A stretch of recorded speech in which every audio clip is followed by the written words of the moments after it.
Well, welcome everyone to today's webinar, Building Ecosystems for Positive Change. My name is Duncan Field, and I'm a community animator with the Tamarack Institute, and it's my pleasure to introduce today's conversation. Now, before we get started, we wanted to take a moment and reflect on the land from which we're calling in today. We have a pretty diverse group spread across the globe, but we wanted just to take this moment to reflect. We begin this workshop or webinar by acknowledging that we are meeting on Indigenous land. And as settlers, we're grateful for the opportunity to meet, and we thank all the generations of Indigenous peoples who have taken care of this land. As settlers, this recognition of the contributions and historic importance of our collective commitment to make the promise in the challenge of truth and reconciliation real in our communities. Now, I'm phoning in from Mississauga, Ontario, in Canada, and those are the traditional lands of the Huron-Wendat, Haudenosaunee, and Mississaugas of the Credit. And what I invite you to do now is using the chat function, just take a moment and share what land you're calling in from. We'd love to hear that and just spend that time reflecting. As we do that, I also wanted to go over exactly who's in the room today. We have our speakers, of course, but we also have 275 learners registered for today's conversation from across Canada, the United States, Mexico, the United Kingdom, Germany, Nigeria, Singapore, Australia, and New Zealand. And if we've missed you, we invite you to add that to the chat as well. And we have a pretty diverse group in terms of sectors or perspectives as well, from the public sector to consulting, academia, and health. So we really appreciate you joining us today and spending time engaged in this conversation. So Liz, I'm going to pass it off to you. Thanks so much, Duncan. And I want to say hello to everybody who's joined us on the call and recognize that my office is located on the traditional territories of the Erie, Neutral, Huron-Wendat, Haudenosaunee, and Mississaugas. And I join you today from that land. I'd like to introduce our speakers. My name's Liz Weaver. I'm the co-CEO of Tamarack, and it's really my pleasure to be able to host this discussion today. And so I'm really excited to introduce you to Tatiana Fraser and Rachel Sinha, who will be our key guests for the session today. And I'll give you a little bit of their background. Tatiana has 25 years of experience leading and scaling systems innovation, creating strategic learning communities, and movement building. Co-founder of Girls Action Foundation and co-author of Girls Positive, which was published by Random House in 2016, she has worked to reframe the narrative around gender equity and to advance the leadership and social justice of girls and women. Through the Gender Lab, her work has focused on bridging resources and ecosystems practice at the intersection of gender equity and systems change. And so, Tatiana, we're really excited to have you with us. And I'll tell you a little bit about Rachel. So Rachel is the co-founder of the Finance Innovation Lab and the Systems Studio. The lab was named as a semi-finalist in the Buckminster Fuller Award, Socially Responsible Design Highest Award for the work in bringing together people post-financial crisis. And I think that was the last financial crisis, not necessarily the crisis that we're going to find ourselves in or in right now. Rachel moved from London to New York in 2015 and launched the Systems Studio, which is designed to build the field of systems change practice. And so we're very excited to also have you joining us, Rachel. And so welcome, both of you. I'm going to start by diving into our first conversation or our first question. And that's really to have you maybe tell us each a little bit about your shared interest in defining and understanding systems change. And maybe we'll start with you, Rachel, and then go over to Tatiana. Sure. Hello, everyone. We're really delighted to be here sharing this topic, which is one of our favourite things to talk about. So I am from the UK, but I currently live in St. Louis in Missouri. I moved last year on the traditional unceded territory of the Osage people. Yeah, I got into this because I co-founded the Finance Innovation Lab, which was launched in 2008 and was a partnership between the Institute of Chartered Accountants in England and Wales, and WWF, the conservation organisation. And so it was a very unusual collaboration that was really trying to build an ecosystem for positive change, to try and capture the energy of that moment of crisis and bring together people to launch initiatives to support people who are already doing really amazing work that was trying to build an alternative financial system. And I did that for about 8 years, and we span it out and it became an independent charity, and it remains one today, and it's still doing really amazing work. And I think when I met Tatiana through a mentor of mine from Canada, Tim Drayman, who used to work at SIG, you know, we came together to create the System Sanctuary with very much the idea of, you know, when you're doing this systems change work, it's all very well in theory, but the actual practice of it is incredibly challenging. And so having both launched and grown our own work, we come very much with a practitioner focus of what does it take to actually do this, and where is the support for people who are trying really hard and in the thick of sleeves rolled up trying to do this work. So yeah, that's where I'm coming from on this, and Tatiana will say a bit more. Thanks. Thank you, Liz, for the introduction, and it's a pleasure to be here today with all of you. So as Liz mentioned, my background is in systems change, but at the intersection of gender, justice, and equity. And through the years of building and growing Girls Action Foundation, which was definitely doing systems change work, but from a feminist kind of intersectional lens. When I left the organization, I knew we were doing systems change, and we drew on complexity theory and used a network model as a way to scale our work, and brought a feminist kind of practice to that. But I was hungry to understand, like, how are we doing systems change? What are we learning about systems change? And I recognized, like, I wanted more tools and access. So I went on a learning journey around systems practice, and knowing, again, like, this is intuitive, say, for example, coming from a feminist perspective or a pop ed perspective, but those two fields weren't connected necessarily. And so on that journey, I met Rachel, and we both shared a vision in creating a space for collective learning around systems change, recognizing that we don't have all the answers in how to do it. And if we did, we'd have all the problems solved. And we have, like, a firm belief in the collective intelligence that can emerge through peer learning and sharing with people who are actually doing the work. So this is kind of the spirit that underlines the System Sanctuary, which is where we do most of our work now internationally.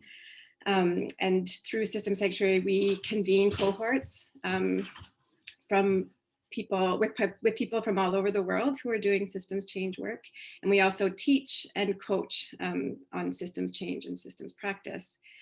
And often we also work within ecosystem context. So we support ecosystems that are working to collaborate around systems change work. And so we're really excited to kind of dive into some of the key learnings and insights from thinking about systems change work, but from an ecosystem collaborative perspective.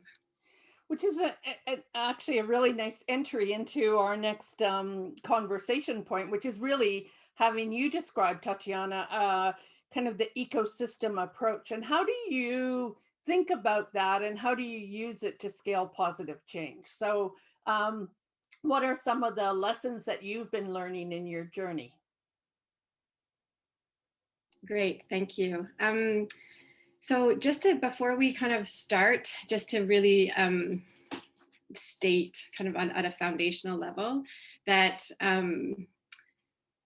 systems change is an intent that is focused on shifting systems and initiatives that are working on multiple levels in a system. So if we just make that assumption, systems change is working at multiple levels in a system, then an ecosystem approach allows us to kind of work beyond just, say, an organizational context, but in like a system-wide kind of collaboration.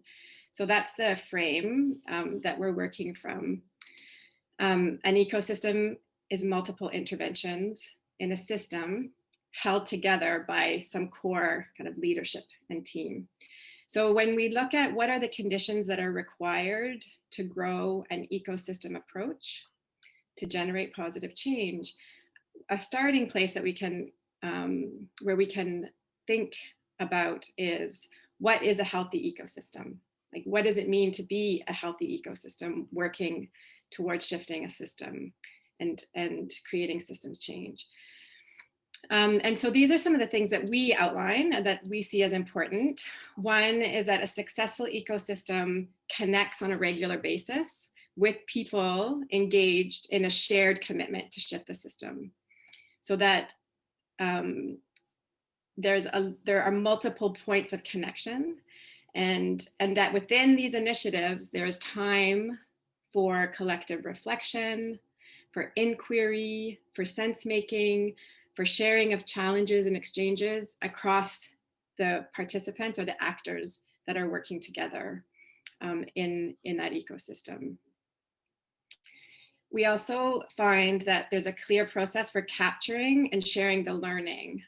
So people are connecting and they're sense making together, but there's also a learning that's captured.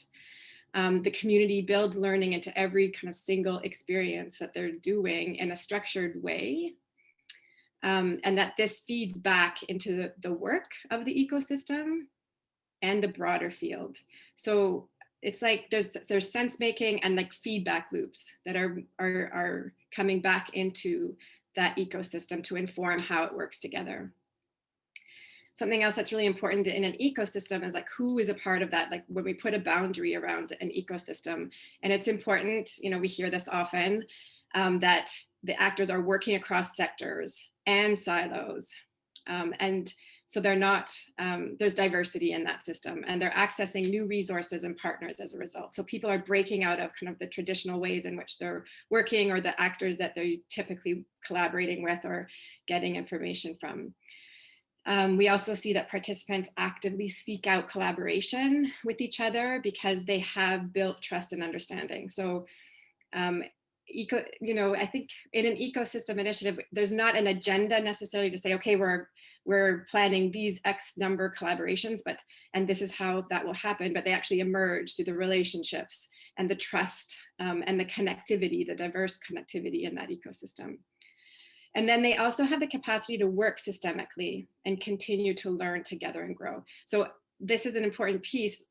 Ecosystems working towards systems change need to have like a systems change kind of approach and capacity that is intentional in that. And so those are some aspects that we see as components for a healthy ecosystem.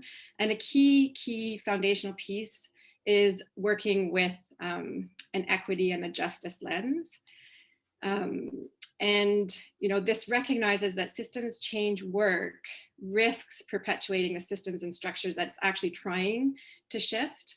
And that no matter what issue you're working on, no matter how you bound an ecosystem, power and equity issues will always cut through that ecosystem. So it's critical to take the time to make sure that an equity lens is integrated into all the aspects of the work in an ecosystem from the beginning, from the very beginning. And if a project gets started without that, then you're in that kind of risk zone of perpetuating harm. So this work includes like understanding how you're located in the system as an individual, recognizing the privilege within where your social location in the work, the privilege and challenges you have in that, with regards to the issues that you're addressing.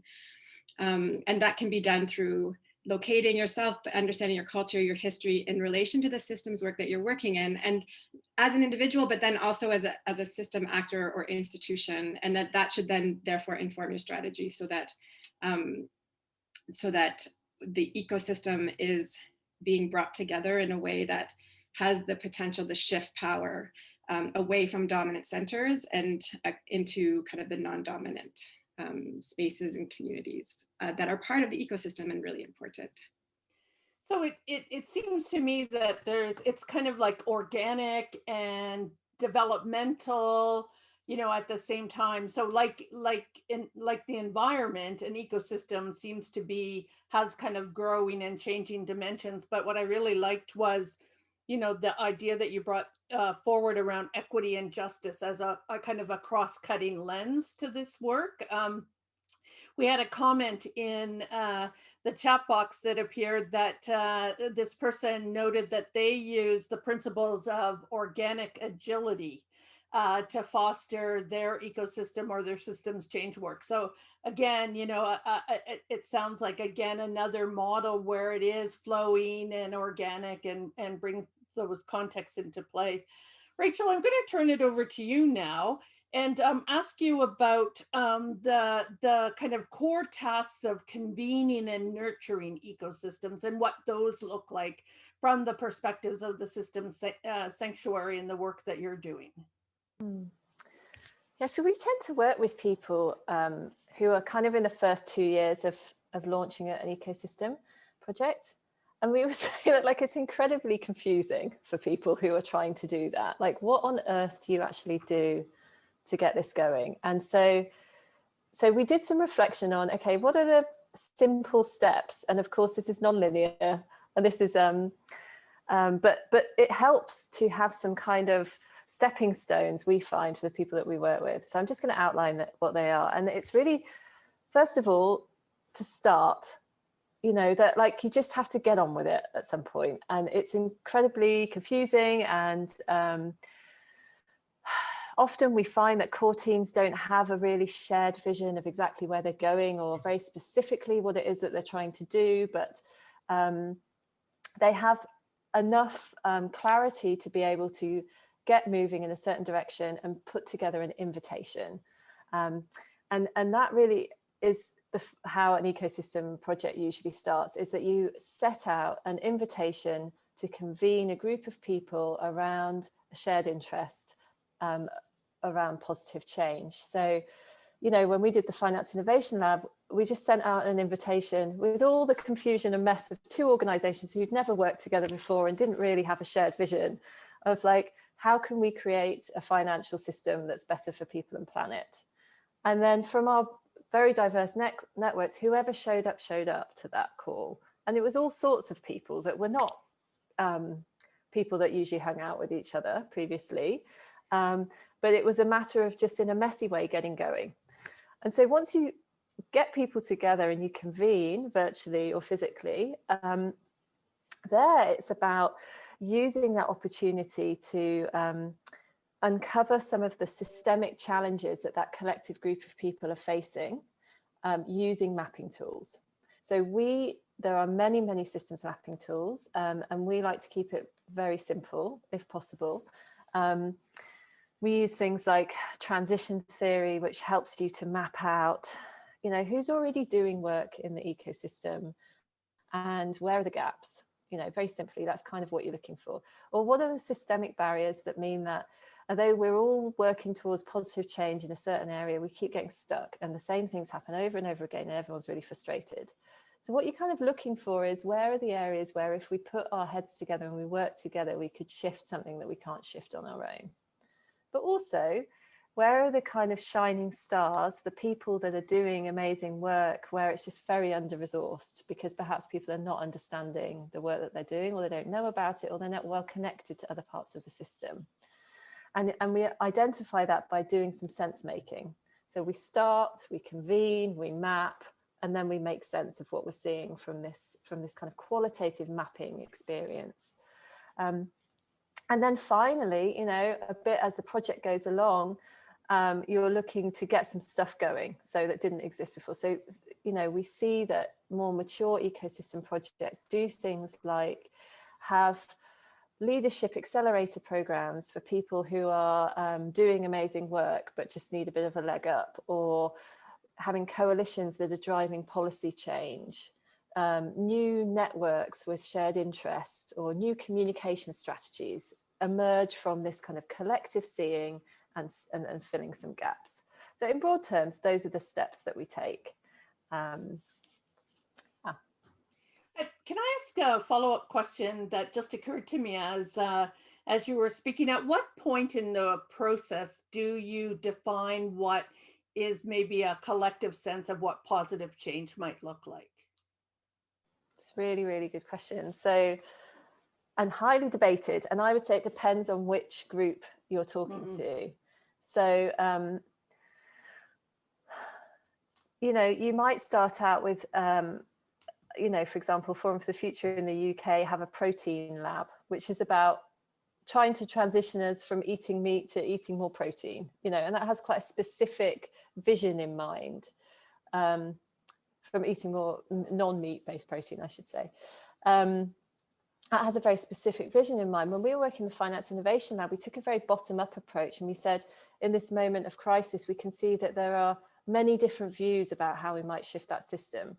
How could we create a container by bringing together people on a regular basis and letting their different ideas emerge and collectively making sense of which ones of those ideas should go forward, as opposed to us as a core team being very, very selective about that. And so there is always this balance between what you think as a core team should be happening and what the community thinks should be happening. And of course, you know, what the community thinks should be happening, I think is a much more valuable insight, because you will be bringing together people with lived experience of the barriers that we're talking about, and they always have the most powerful view about what really needs to change in the system, and many good ideas about how to do it. Thanks, Rachel. So, Tatiana, we know that these systems will have individual actors, but they might also have networks of actors. And so, what's the role of networks of actors in kind of the ecosystem and advancing kind of this approach to positive change? That's a great question. And I think when we're thinking about ecosystems, we can work with and from networks as a kind of an organizing structure for doing ecosystem level work. And I think what's important to also acknowledge, and we were just on another talk earlier today, is that, you know, when we're thinking about systems change, it requires working at multiple levels, and one organization can't do it all. And so, you know, when you're in an organization, and not everyone is working from an organization, but when you are, you know, it's the opportunity to see how you are located in a broader ecosystem, and to be able to see what others are doing in that ecosystem, working together towards kind of a vision of systems change, is really, really important. And so networks are one way to organize and to create sort of a structure for systems change. So ecosystem approaches are rooted kind of in ecology thinking, and therefore offer helpful ways to work with complexity and systems. So there's kind of a natural alignment for network models. They're complementary to ecosystem frames and are really helpful for thinking about the complex issues you're working with, the relationships that are working together in that ecosystem, the collaborations that are being formed or emerging in that ecosystem. And networks are an entry point to build ecosystems, to build strategy, and to do the systems change work that you are intending. Network models visualize, like there's great ways to use a network model to visualize connectivity, interconnections between actors in the system. So when you're mapping, it's a really helpful tool. It's helpful to understand like where the energy is in an ecosystem, and that can be used for further mapping and strategy development. And basically, like, they offer structures that align with values that are rooted in kind of decentralized power and decentralized leadership, self-organizing, building from the ground up. So as Rachel was saying in her experience with the Finance Innovation Lab, you know, being able to move away from a kind of a top-down approach or centralized leadership, networks are awesome for that. And so they provide a framework that can be inclusive and engage diverse actors in a system and create the conditions for emergence and responsive actions. And they help us to see where power is centered, where making connections can be brokered, where relationships are weak and where they're strong. So there's a nice alignment there. And I think it's just really important to also note that networks are ways to think about and structure ecosystem work, but networks can be networks that aren't ecosystem projects or initiatives. So there is a distinction that's really important when you're thinking about ecosystems for systems change work. And there's alignment, but one does not equal the other. And I think there would also be a challenge if a network did not have the diversity and inclusive lenses that, you know, are the cross-cutting lenses. Because sometimes networks are networks that might be a certain set of perspectives, right? And so you'd need to kind of think about and balance all of that out, I would imagine. Absolutely. Yeah. Just to say, you know, we talk about like a healthy ecosystem is diverse, right? Like we know that from kind of sustainability thinking. And when you're then bringing that kind of translating that lens into, you know, with a justice lens and an equity lens, then absolutely that's a way to then do a power analysis and to, you know, really think through the life of that ecosystem in the work that you're trying to do. Yeah. And it might be even a really great opportunity for a pre-existing network to diversify even how it's thinking about itself and how it's looking at its work by taking a systems lens or an ecosystem lens to its work. So I just want to pause here for a minute. And those of you that are on the call and have joined us, you've been popping up some notes into the chat box, but please do put questions into the Q&A because we're going to have some time at the end of the conversation to wade into those questions. So, you know, if anything that Rachel or Tatiana says that for you springs up a question, just put it into the Q&A and we'll come back to those. We're now going to turn our attention a little bit to leadership, the question of leadership, because that's always, you know, a big question. And I know both of you have spoken a little bit to leadership and the important role of leadership in systems change. But Rachel, could you maybe tell us a little bit more about that in terms of what we need to be thinking about and what some of the roles might be? Yeah, so as we kind of said before, it's really confusing doing this work. And so we have found that the more frameworks you can have that you can put your work into, the easier it is to make sense of what on earth is going on when things are springing up in your ecosystem and they kind of don't make sense. So we would love to share with you this framework that we developed that can help you to identify the different leadership roles that are needed to, that we've seen in our research of over 100 systems leaders internationally, of the roles that are needed to build an ecosystem for positive change. So this framework, so I'm just going to explain this framework to start with, if that's okay, and then go into some more detail about some of the different roles that fit on top of it.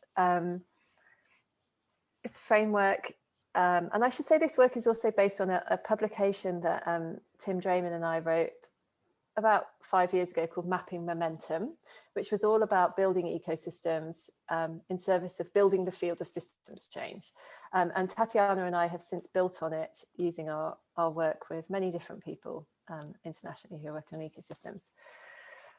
And the basis of this is called the eco-cycle or the panarchy loop, which many of you may have already come across.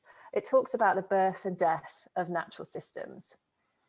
And what it says, if you look in the top left-hand corner, we can imagine germination, so seeds of new ideas. And here you can see that, you know, if you think about seeds, many new ideas are cast upon the floor when we're trying to build an ecosystem for positive change, when we're trying to shift a system. Some of those ideas grow and some of them don't. They need space and they need nourishment in order to germinate. On the bottom left-hand side, this is where we can start to populate things in your ecosystem which are growing. Typically, this is where there's a lot of energy. Think of it as a very attractive place. This is where people focus on in your ecosystem. There's a lot of busyness around it. It's exhausting, people are burnt out, there's overwhelm. So if you imagine in nature, you know, during the growth phase, a big pink flower growing, there are bees buzzing around, there are butterflies, it becomes a center of attention of your work. In an ecosystem project, we see much work going on around the conservation phase. So if you imagine a big old green forest, it doesn't need, it sort of maintains itself. It doesn't need a lot of work, but here things have really taken root, and there's a level of stability to what's going on in your work there. And so there is, these are things in your ecosystem that really are, in general, remaining the same. They're not new crazy ideas, they're not things that have got loads of energy and are growing, but they're things that you can kind of rely on and that are stable and therefore very important. And then importantly, at the bottom right, is what we call creative destruction. So here we ask, what needs to die in our ecosystem so that new things can grow? Which can be one of the hardest questions to ask when you're doing your work, and we find people often find it difficult to populate this. But if we think about nature, we see wildfires, which when they're not caused by climate change, are about clearing the ground so that new seeds can germinate, so that it's really crucial that that we do let go of some things so that new things can be born. And we use this model as a basis for detailing some of the roles that we see that people play when they're trying to build ecosystems for positive change, which we think could hopefully be a very useful frame for you in your work when you're trying to work out what you're doing. Do you want me to go into that, Liz? Shall I? Sure, yeah, for sure. Yeah. Going to the next slide. Yeah, sure. So a way to think about this is, like, as I'm talking, maybe just imagine your ecosystem, maybe imagine what you do in your day-to-day job, and have a think about, like, how do you see yourself in this model? And I'll just go through some of the roles. So if we start in the top left in germination, in ecosystems, this is where we would populate. We would use this model. Okay, I'll take a step back. We use this model with a group of people who are building an ecosystem. At an event or a convening, we would stick this on the wall, and we would ask all of the actors, all the participants, to come in and populate, put a post-it note on which of these things are you doing in your work to build this ecosystem for positive change. And therefore it becomes a very practical and visual picture for you as a group of who's doing what and where are the gaps. It's also incredibly validating. So some of the roles are, top left, start with germination, seedings of new initiatives. So the strategist, this is a role, this is an intrapreneur, this is someone who sits in an existing organization, NGO, could be a company, government role. They start systems change initiatives, they start things that didn't exist before, they convene partners, they pull in resources because they see the need for a positive change. But you also get what we call fire starters, who tend to be outside of the current system. Very important. They are a bit more scrappy, they're pulling together resources, but equally as valuable, often have a very interesting and different perspective because they kind of sit in this liminal space between organizations, and they make stuff happen. They get ideas off the ground that could contribute to your ecosystem for positive change. In the growth phase, here we are building, amplifying and accelerating the work of the ecosystem. So there's a lot going on here. So one of the roles is what we call the illuminator. This is somebody who will look at the ecosystem collectively and say, tell a story about what they're seeing. They might create maps, they might write articles, they might write a newsletter, and they're just saying, wow, have you seen this project and that project? And really, here's a piece of thought leadership that kind of explains what's going on, and they'll spread that knowledge so that we can see better. The digital designer, often ecosystem projects, one of the first things they end up doing is creating an online platform, an online community, so that we can see who's in that community. Sometimes they work, sometimes they don't. But there are many different digital ways that have emerged for us to try and see ourselves better. Kumu is a really good example where we map out a network or an ecosystem. The experimenter, these are the people I have most sympathy with. These are the leaders of a growing systems change project. So they are head down, fully immersed in the action of building a project that proves that there is a different way of doing things that could create positive change. An example I like to give is a friend of mine who was working on renewable shipping in London, and she just spent years trying to talk to all these shipping dudes, you know, and whatever, and talk to them about, we need a renewable shipping revolution. And in the end, she just said, you know what, nobody else is doing it. I'm just going to have to build a ship powered by renewable energy to prove that another way of doing it is possible. She has no background in building a ship, but she did it because that was what was needed. And so that's the kind of role that an experimenter might play. The connector, so this is somebody that I really think is a bit of a personality type, quite honestly. It's somebody who's just always saying, oh, you should really meet such and such, and you should meet such and such. And they will send emails introducing people, and they take great joy in connecting people across an ecosystem, introducing each other to the work.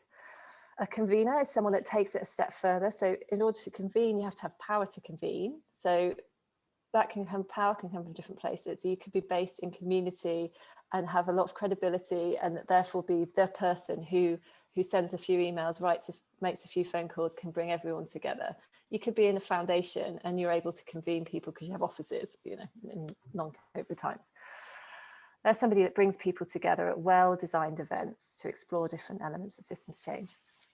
Then we have what we see, leadership accelerator. So this is where, you know, you start to spot, wow, there's some really cool people doing amazing work. We don't need to reinvent the wheel. We just need to help these people do better. So, you know, you see things like Ashoka, Acumen, you know, those institutional organizations that support people, but things, you know, pop up to support very specific groups of people. So in London, there's an organization called the Comms Lab who supports advertising executives who sit within the advertising industry and are trying to talk about the climate crisis differently. And it's a kind of fellowship program and specifically designed for that very niche group of people.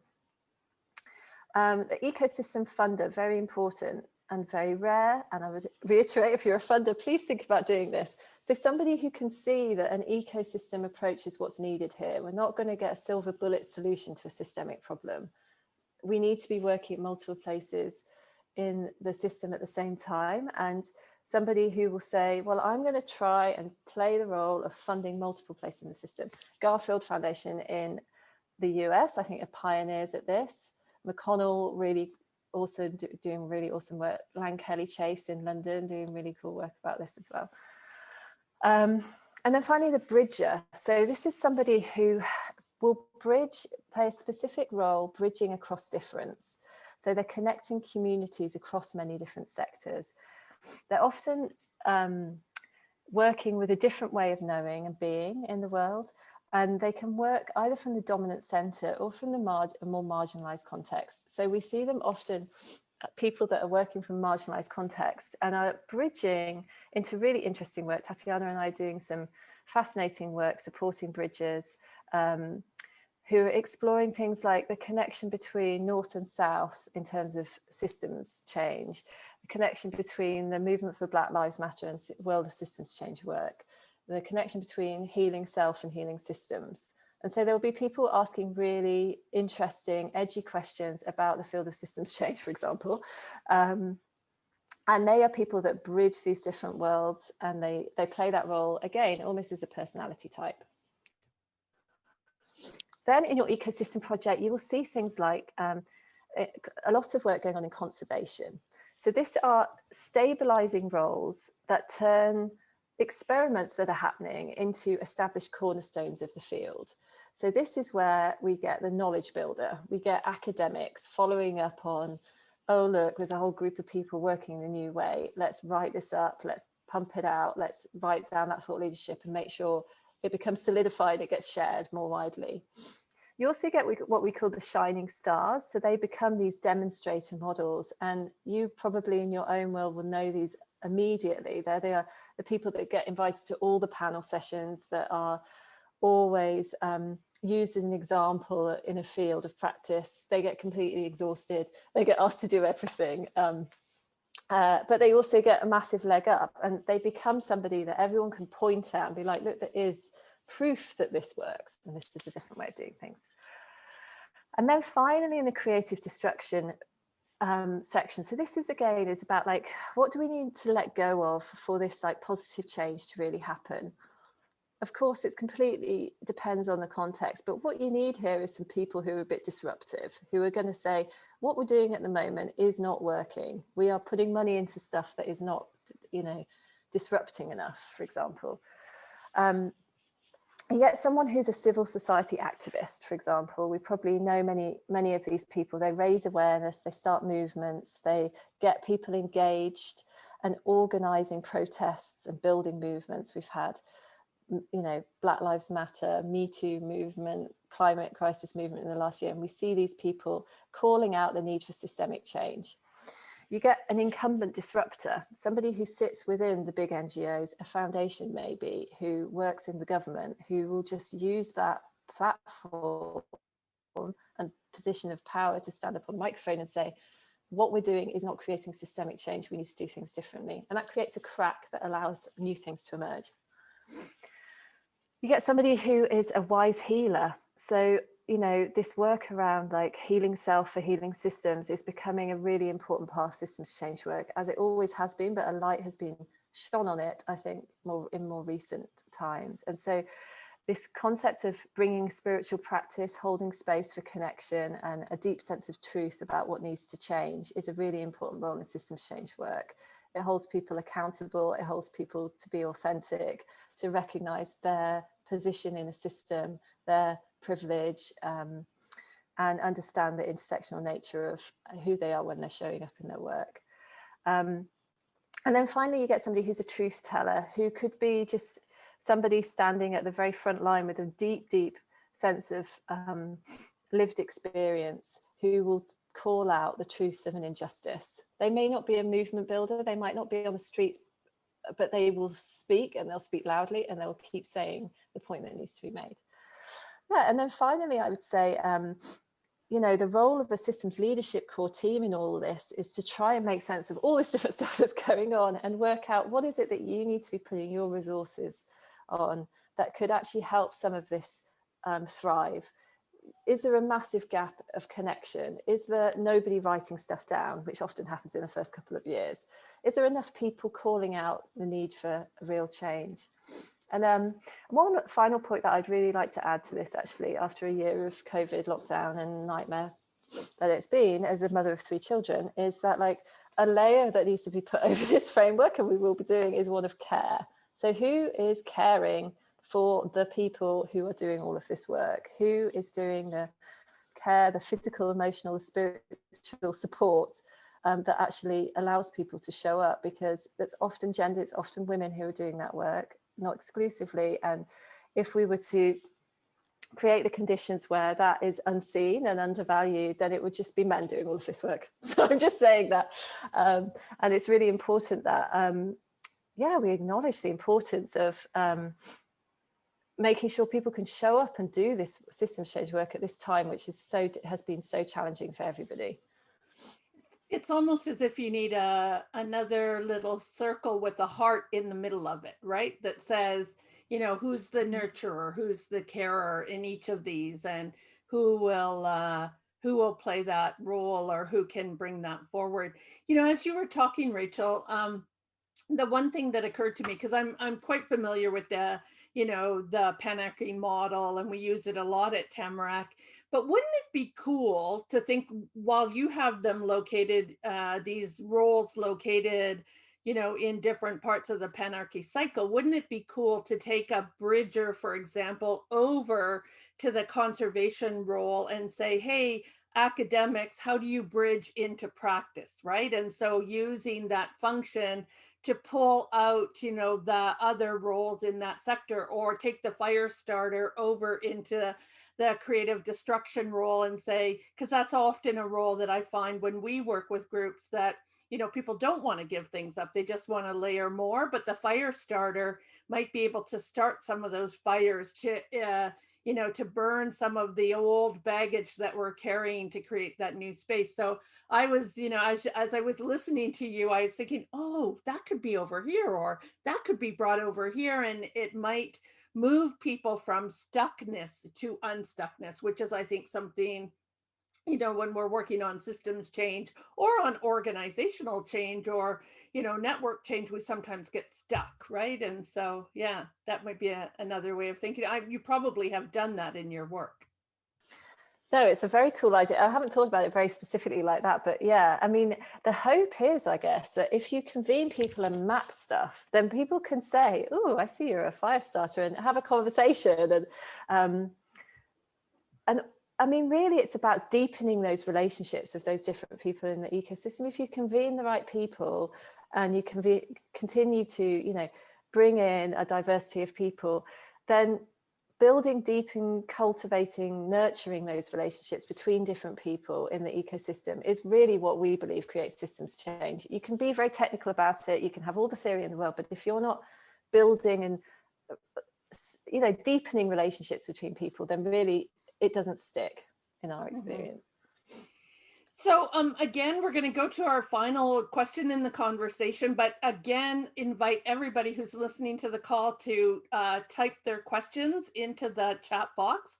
Duncan, if you can put a link in the chat box to the really great work that Rachel and Tatiana do at the Systems Sanctuary and some of the really good resources that are on their website, that would be great, and everybody will have access to it. But my final question to both of you, and maybe we'll start with you, Tatiana, is what's the final kind of reflection or advice or lessons that you've learned in doing this work? Because, I know it leans into complexity theory, but it is work in and of itself complex. So what are some things that you have reflected on in the journey that you've been on? Thanks. So a few kind of key insights. I think one is really about, I coming from a feminist kind of intersectional practice in my background, and the power analysis is really strong. And I think that's sometimes it's a miss for ecosystems that are kind of coming at, like, that are born out of more the dominant power structures. And so I would say, and there are just so many amazing practitioners and thinkers who've been doing work around power and justice for so long, is really to center that and make sure that you are working with that lens and draw on people who have that expertise instead of trying to figure it out by yourself if you don't have it, because they're brilliant people and out in the world and probably within the ecosystem that you're working in. Another quick key insight in learning is the tension between content versus process. And so you may be building ecosystems, but building ecosystem, that process to build an ecosystem isn't necessarily a systems change kind of strategy. So to make sure that you don't confuse the two, if you're doing systems change, work in an ecosystem process, do your systems analysis and strategy as kind of like a separate frame is important. And I'll just say lastly, confusion over methodology is also can be a stumbling block, because people come to systems work with different lineages.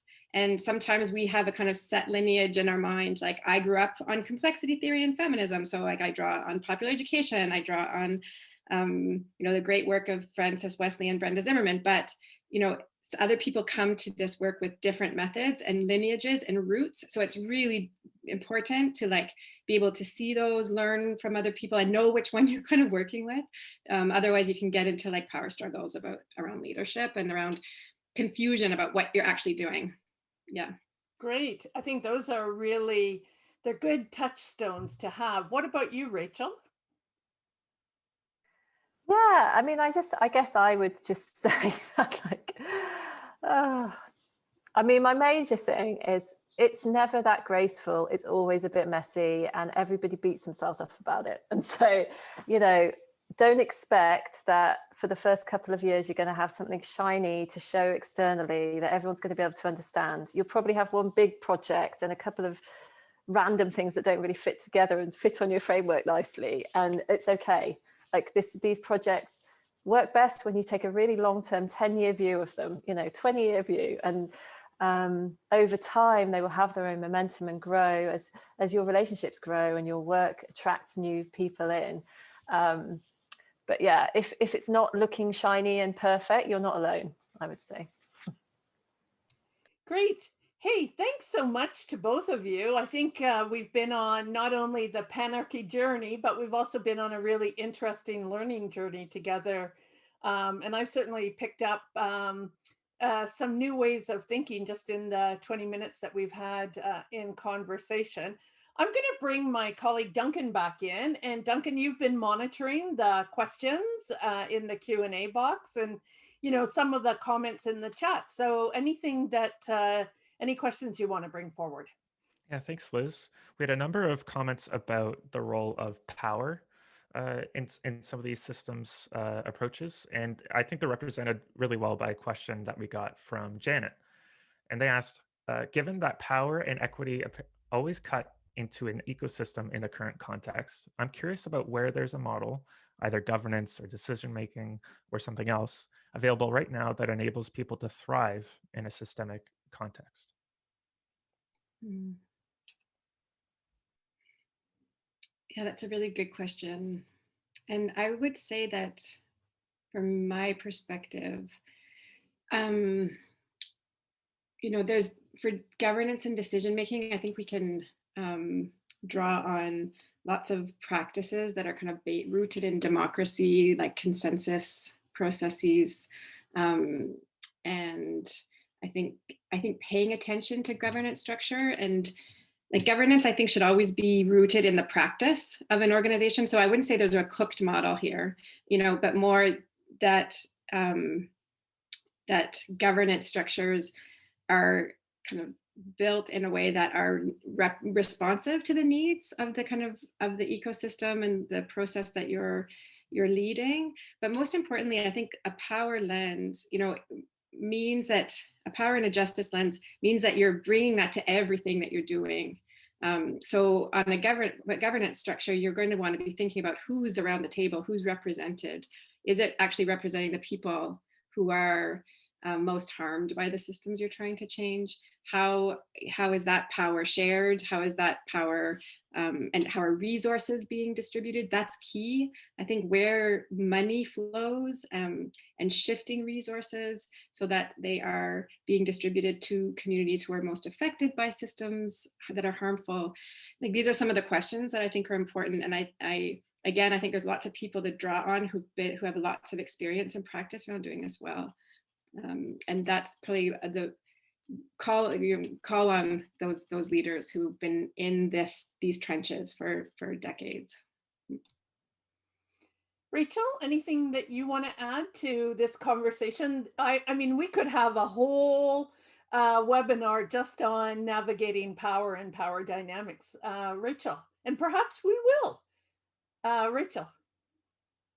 I just think I would say the importance of we always use equity framework whenever we start something. So whenever you're kicking something off, you begin with an understanding of where you're sitting in the system, your power and privilege around race, gender, class, etc. And having those kind of vulnerable conversations before you get going so that it's in the room is really important. I would say also taking a long-term, slow approach as opposed to trying to ramp things up, scale things out, scaling deep, which is a phrase that Tatiana coined many years ago, is a really important part of this work, is to slowing down, deepening relationships, building trust between people is crucial. Great. Thank you so much. Duncan, over to you. Yeah, thank you both. That's excellent. We have time for at least one more question. This question comes from Narayan, and they ask, I'm loving these archetypes, and I'm curious about what role you see yourself playing and about the process through which more of these system leaders emerge.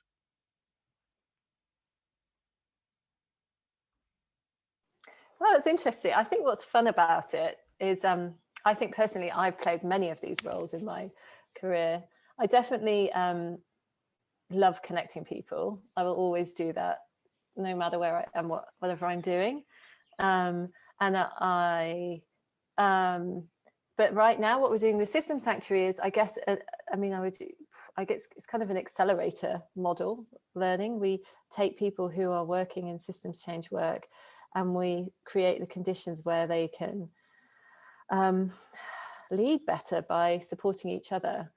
And the other thing that we do that's really important to our work is that we do the writing down, because having led systems change work ourselves, we know that the one thing that always is at the end of the to-do list is like capturing what you're learning, sharing it more widely. It's a complete nightmare. It's impossible to do it at the same time as doing your work. And so we've created a kind of a way of transcribing the conversations that we have with our groups, writing stuff down, sharing it back, so that we can be that function for organizations that are trying to learn as they go.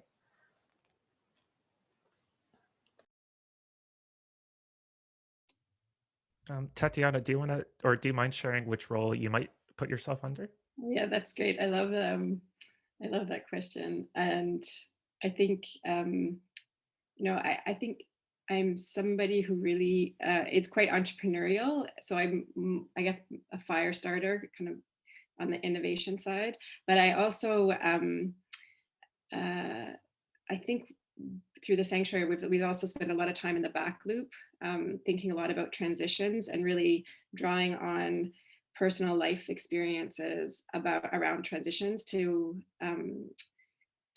gather a collective reflection on what can we learn about being in transitions together, and how can we strengthen our capacities to hold transitions with some grace as systems leaders. So that's something that's been really interesting. And just to kind of build on what Rachel was saying, just a real belief in the sense making, the collective sense making, the necessity that we can't see alone, and that if we can see collectively, making sense of that and sharing that back to the system is really important, and I think helps to build the capacity for systems leaders, which is a question also that was in the chat. Wonderful, thank you. I might sneak one last question in to this discussion here, and it comes from Arlene. And they ask, what happens when there are very divergent visions that both have merit around the change that's desired? I'll just take this quickly. I think it's interesting. What I love about ecosystem work and systems change is that it can draw on diverse ways of acting and intervening in the system. It doesn't have to all be kind of aligned perfectly in the sense of like coordinated actions. And so you can really draw on diverse contributions, and the value in an ecosystem way is to collectively see the ways in which these things are contributing. So it's not like a huge problem that necessarily needs to be solved or resolved. Yeah. Well, just that not to stress about it too much in the early years, I would say, because there's a big old mess. It's always a big old mess, because hopefully you're a core team that's bringing diverse perspectives together, and you're not going to just completely agree. And so it will emerge if you keep building learning into it. You'll get closer and closer. Your views will start aligning more, probably, and that's kind of the excitement about it. I like that. Yeah, thank you both for your thoughtful answers there. We are unfortunately at time, so I just wanted to take a moment and thank you both for the wisdom that you shared with us, and yeah, just the openness in which you've shared your research and lessons learned. We all really appreciate what you've brought to this discussion. I do have just a few quick announcements as we wrap up. The first is that everyone will be receiving an email in the coming days with a link to a full recording of today's call, a copy of the slides, and some links or resources that were mentioned throughout the conversation today. We'll also be including a few links to some learning opportunities, and I'm just going to go over a few of them quickly now. The first is a workshop we have on community innovation. We're running our final date of that workshop on April 13th. It's a really interesting look at building your innovation toolkit. We also have a session or a series of sessions with Michael Quinn-Patton and Mark Cabage on evaluation for transformative change. So if you're interested in that systems lens, that could be a really interesting one for you as well. And we do have sessions on co-design throughout the month of May, as well as a new online course covering the foundations of community engagement work. So we'll include some links and information about those, but just wanted to give you a heads up. Thank you again, Rachel and Tatiana, for sharing with us. And thanks all of you for joining us today. And yeah, I hope you have a wonderful week. Thanks, everybody. I've been watching the notes come in through the chat box, and our listeners were very complimentary of this session. So thanks, Tatiana and Rachel, Mhm. and thanks, Duncan, for joining us. And bye, everybody.